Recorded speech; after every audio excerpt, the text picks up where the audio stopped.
Not only is the whole country looking at New Hampshire tomorrow, but the world is looking at New Hampshire. What is New Hampshire going to do? Tomorrow could begin the end of Donald Trump.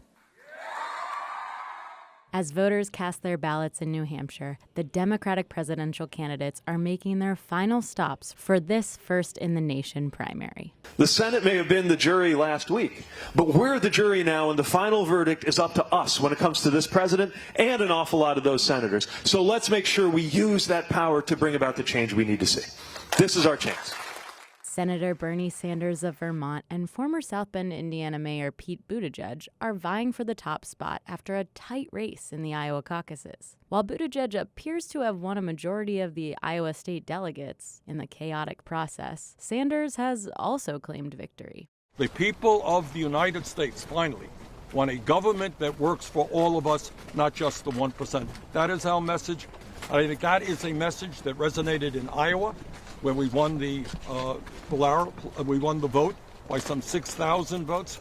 It's going to resonate here in New Hampshire, and I believe it's going to resonate all over this country. Sanders has a strong history in New Hampshire, where he won the 2016 primary in a landslide against Hillary Clinton. Thank you very much. It's been 3 years of Donald Trump. A lot of people are afraid.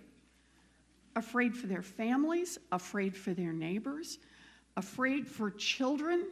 Are we going to cower? Are we going to back up? Are we going to be timid? Or are we going to fight back? Senators Elizabeth Warren of Massachusetts and Amy Klobuchar of Minnesota are also using the hours ahead of the primary to connect with voters. So when we want to bring people with us in those states, like New Hampshire, where narrow 2,000-point victory for Hillary Clinton, oh yeah, I have a plan.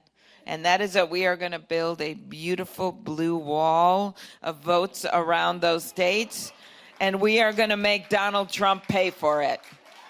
Warren and Klobuchar are locked in a battle for a third-place finish in New Hampshire, along with former Vice President Joe Biden. Trump is not only destroying the soul of this nation, he's destroying the heart and soul of our economy as well. He doesn't understand that Wall Street CEOs and bankers, they did not build America.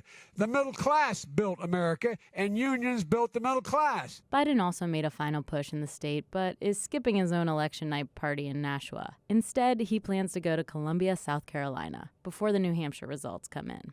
One nationwide poll released on primary day found that Sanders has replaced Biden at the top of the Democratic pack nationally. Sanders was the choice of 26% of Democrats and Democratic-leaning voters, followed by Biden with 16%. Buttigieg and Warren tied at 13%, and former New York Mayor Mike Bloomberg came next with 11%.